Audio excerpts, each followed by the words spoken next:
কৃষ্ণ শ্ৰীমন্ত শংকৰদেৱ সংঘ এতিয়া অসমৰ এটা জাতীয় অনুষ্ঠানলৈ ৰূপান্তৰিত হৈছে।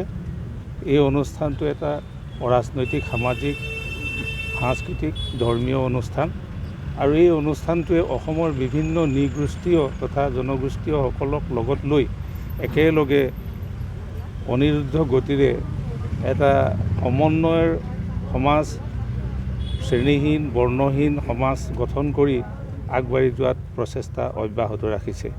সাধাৰণ কথা এটাৰ কাৰণে সিদিনাখন টাই আহোম যুৱ পৰিষদৰ একাংশ বিষয়ববীয়াই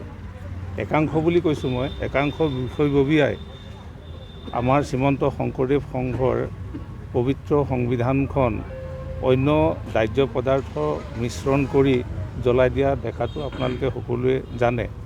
সেই কাৰ্যটো দেখি আমাৰ প্ৰতিজন সংগীয়ে হৃদয়ত আঘাত পাইছে আৰু আমি এইটো কাৰণেই দুখ পাইছোঁ, টাই আহোম যুৱ পৰিষদেই হওক বা আহোম জনগোষ্ঠীয়েই হওক, আমি সকলোৱে একেখন অসমৰে জনগোষ্ঠীয় মানুহ।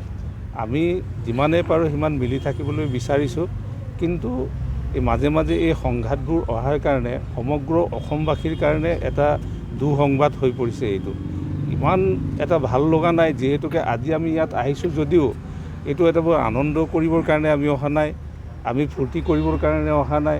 আমি দুখ পাইছোঁ, অন্তৰত নাহিলেও নহয়, এনে এটা পৰিৱেশত পৰিহে আমি আহিবলগীয়া হৈছে। আমি আশা ৰাখিম টাই আহোম যুৱ পৰিষদৰ যুৱক যুৱতীসকলো আমাৰ মাজৰে একোজন মানৱ সম্পদ। তেখেতসকলক যাতে ঈশ্বৰে সুমতি দিয়ে, তেখেতসকলৰ যাতে বুদ্ধি অনাগত দিনত ভাল হয়, মানৱীয় প্ৰমূল্যবোধেৰে তেওঁলোকে অলংকৃত হয়, তাৰ কাৰণে আমি ভগৱানক খাটিছোঁ। আৰু মই বেছি নকওঁ, আমাৰ হৃদয়ৰ যিটো অনুষ্ঠান, এই অনুষ্ঠানটোৰ সংবিধানখন জ্বলাই দিয়াৰ কাৰণে আমি সকলোৱে দুখ পাইছোঁ আৰু দুখ পোৱাৰ কাৰণে আমি এটা নীতি সদাচাৰৰ ভিতৰত থাকি কেন্দ্ৰীয় সমিতিৰ নিৰ্দেশ মৰ্মে আমি ইয়াত থানাত এজাহাৰ দাখিল কৰিলোঁ আৰু ইমানে ক'বলৈ ধন্যবাদ। চবৰে ফেম হ'ল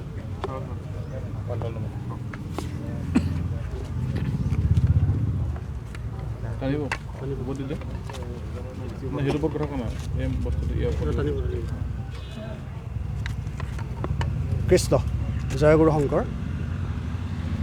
আমি শ্ৰীমন্ত শংকৰদেৱ সংঘ ধনশিৰি জিলা শাখাৰ কৰ্মকৰ্তাসকল, আমি সভাপতি, সম্পাদকো আহিছে, কেন্দ্ৰীয় কাৰ্যনিৰ্বাহক সমিতিৰ বিষয়ববীয়া আৰু উপদেষ্টা, আৰু লগতে আমাৰ শ্ৰীমন্ত শংকৰদেৱ সংঘ ধনশিৰি জিলা শাখাৰ 6খন আঞ্চলিক শাখা আছে। আঞ্চলিক শাখাৰ সভাপতি সম্পাদক, প্ৰাথমিক শাখা 82খন আছে, তাৰো সভাপতি সম্পাদকসকল আহিছে। আমি ইয়াত এখন এজাহাৰ দিছোঁ। এজাহাৰৰ মূল বিষয়বস্তু হৈছে যে আপোনালোকে সকলোৱে জানে শ্ৰীমন্ত শংকৰদেৱ সংঘ 1931 চনতে জন্মগ্ৰহণ কৰা এটা ধৰ্মীয়, সামাজিক, সাংস্কৃতিক এটা ৰাজনৈতিক অনুষ্ঠান। আৰু এই শ্ৰীমন্ত শংকৰদেৱ সংঘৰ আমাৰ এখন সংবিধান আছে।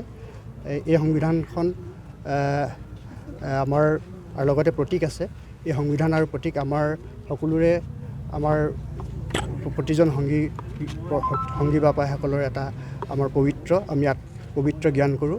আৰু তেনে এখন পবিত্ৰ সংবিধান আৰু প্ৰতীক আমাৰ যোৱা 27 ফেব্ৰুৱাৰী তাৰিখত সোণাৰী নগৰৰ 17 ফেব্ৰুৱাৰী তাৰিখত সোণাৰী নগৰৰ মাজমজিয়াত টাই আহোম যুৱ ছাত্ৰ পৰিষদৰ কৰ্মকৰ্তা উদীপ্ত গগৈ সহিতে কেইজনমান সহযোগী কৰ্মকৰ্তাসকলে নগৰৰ মাজমজিয়াতে দাহ কৰিছে।